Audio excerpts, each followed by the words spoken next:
Hi இன்ஃபோரனுக்கு வரவேற்கிறேன். So போன video நான் போட்டதில் என்ன பார்த்தோன்னா, ஃபஸ்ட்டு டாக்குன்னு ஒரு வெப்பேஜ் பண்ணோம். ஸோ அது எப்படி இருந்ததுன்னா, ஜஸ்ட்டு ஃபனி டாக்குன்னு ஒரு டைட்டில் ப்ளஸ் ஃபனி டாக்குன்னு ஒரு ஹெட்டிங், அப்புறம் this is my first funny டாக்குன்னு ஒரு சின்ன ஒரு பேராகிராஃப். அது ரொம்ப சிம்பிள் தான் நினைக்கிறேன் உங்களுக்கு. ஸோ இது நீங்கள் பண்ணி பார்த்தீங்கன்னா ரொம்ப சிம்பிளாக இருக்கும். ஸோ இப்போ இதை கொஞ்சம் பெருசாக்கணும். ஸோ பெருசாக்கணுன்னா இதை வந்து கட்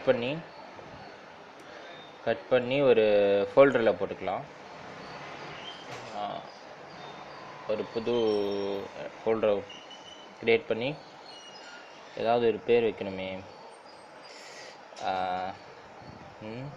ஜஸ்ட் வெப்சைட்னு வைப்போம். இது உள்ள பேஸ்ட் பண்ணிட்டேன். போன வாட்டி நோட் பேடில் பண்ணியிருந்தேன்னு நினைக்கிறேன். ரொம்ப கேவலமாக இருந்தது அது. ஸோ அதோட கொஞ்சம் சூப்பராக ப்ரொஃபஷ்னலாக ஒரு டாக்குமெண்ட், ஒரு எடிட்டர் வேணும்னா ரொம்ப ஈஸிங்க. ஜஸ்ட்டு கூகுள் போங்க. கூகுள் போயிட்டு நோட்பேட் ++ன்னு போடுங்க. நோட்பேட் தான் போட்டாலே வருது. நோட்பேட் ++ன்னு போடுங்க. டவுன்லோட் கூட தேவையில்லை. நோட்பேட் ++ன்னு போட்டு ஃபஸ்ட் லிங்க்கே போனீங்கன்னா உங்களுக்கு இந்த லிங்க் ஓப்பன் ஆகும்.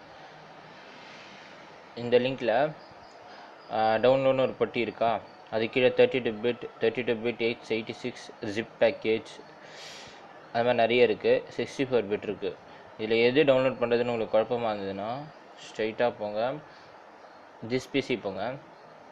கீழே போயிட்டு இந்த இடத்துல வந்து ப்ராப்பர்ட்டிஸ் போய் பாருங்கள்.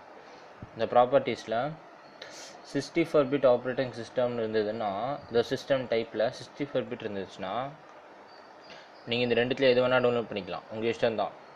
ஆனால் இதில் 32 பிட்டுன்னு இருந்ததுன்னா இந்த இடத்துல உங்களால் இந்த 32 பிட் மட்டும்தான் டவுன்லோட் பண்ண முடியும். 64 பிட் டவுன்லோட் பண்ண முடியாது. இது ஒர்க் ஆகாது 32 பிட் சிஸ்டமுக்கு. ஓகேவா? இப்போ எனக்கு 64 பிட்டு தான் இருக்குது. ஸோ நான் ரெண்டுமே யூஸ் பண்ணலாம். ஸோ ஜென்ரலாக நான் டவுன்லோட் கொடுக்குறேன். டவுன்லோட் கொடுத்துட்டேன். டெஸ்க்டாப்லேயே சேவ் பண்ணிக்கிறேன்.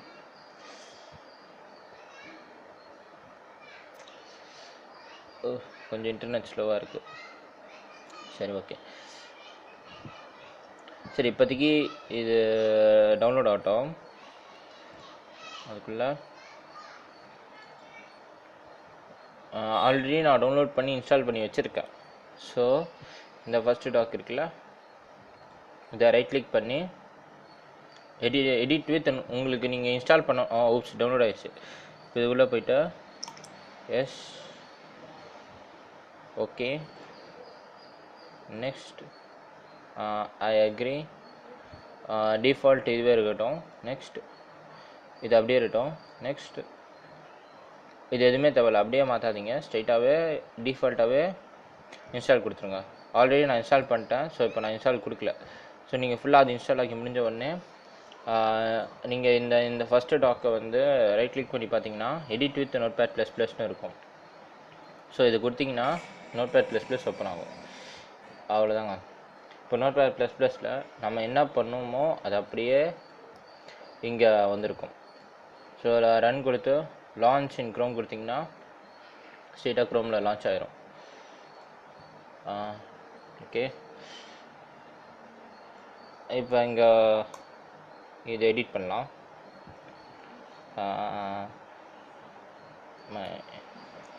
New editor.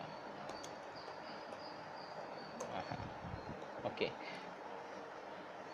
இதை வந்து file save as already save பண்ண டாக்குமெண்ட் தான். So just uh file save run launch in Chrome. So my new எடிட்டர்னு வருது. ஸோ இதில் என்னென்ன ஈஸினா உங்களுக்கு லைன் நம்பர்ஸ் இருக்கும். ஸோ நீங்கள் ட்ராக் பண்ணிக்கலாம் லைன் நம்பர்ஸை. அதே சமயத்தில் உங்களுக்கு தேவை இந்த ஹெட் பார்ட்டை நீங்கள் முடிச்சிட்டிங்கன்னா ஹெட் பார்ட்டை கம்ப்ரஸ் பண்ணிக்கலாம். ஸோ அந்த ஹெட் பார்ட் உங்களுக்கு வந்து விசிபிளாக இருக்காது. வேணால் ப்ளஸ் அமைக்கிட்டிங்கன்னா விசிபிள் ஆயிரும். அதே மாதிரி ஆட்டோமேட்டிக்காக நீங்கள் எவ்வளோ ஸ்பேஸ் நீங்கள் விடுறீங்களோ இந்த ஸ்பேஸ் இருக்குல்ல, அது ஆட்டோமேட்டிக்காக மெயின்டைன் ஆகிட்டே இருக்கும். போன நோட் பேடில் திருப்பி வந்து இங்கே இந்த இடத்துக்கு வந்துடும்ல, ஆனால் இது நீங்கள் என்ட்ரி எத்தனை வாட்டி கொடுத்தாலும் அதே இடத்துல மெயின்டைன் ஆகும். ஸோ அது ரொம்ப யூஸ்ஃபுல்லாக இருக்கும், டைப் பண்ணவும் ரொம்ப கம்ஃபர்டபுளாக இருக்கும். ஸோ இப்போ நம்ம வந்து இந்த மை நியூ எடிட்டரை வந்து சின்னதாக ஒரு டேக் போடுவோம். முக்கியமான சொல்லணும், HTML வந்து இந்த மாதிரி ஆங்குலர் ப்ராக்கெட்ஸ் போடுறோம்ல, இது பேர் டேக்ஸ்ன்னு சொல்லுவாங்க. இந்த டேக்ஸ் உள்ள நிறைய அட்ரிபியூட்ஸ் வரும். ஸோ இப்போதைக்கு இந்த டேக்ஸ் பண்ண ஞாபகம் வச்சுக்கலாம். H2 ஒரு tag, HTML tag, head tag, title take. So இந்த மாதிரி மை நியூ எடிட்டர் மட்டும் சும்மா இருக்குல்ல, அதுக்கும் ஒரு டேக் போடுவோம், P டேக். கெஸ் பண்ணுங்கள் P டேக்னா என்னன்னு? கரெக்டு. P டேக்னா paragraph tag. So just paragraph டேக்குக்கு ஒரு ப்ராப்பர்ட்டி இருக்குது. ஸோ அது பார்ப்போம். இப்போதைக்கு பேராகிராஃப் டேக்குக்கு ஒன்றும் பெருசாக சேஞ்சஸ் தெரியாது, அதே மாதிரி தான் இருக்கும். என்னன்னா இப்போது ஒரு சின்ன எக்ஸ்பெரிமெண்ட் பண்ணலாமா? இந்த P டேக் போடுறேன், அது கீழே வந்து this is my new paragraph type பண்ணிட்டேன், இதை சேவ் பண்ணிட்டேன். ஆல்ரெடி ரன் ஆகிட்டு தான் இருக்குது, F5 கொடுத்தா போதும். ஸோ இந்த பேராகிராஃபுக்கு கீழே this is my new paragraph வந்துடுச்சா? அதே மாதிரி இப்போ வந்து இந்த பேராகிராஃப் டேக் எடுக்கிறேன்.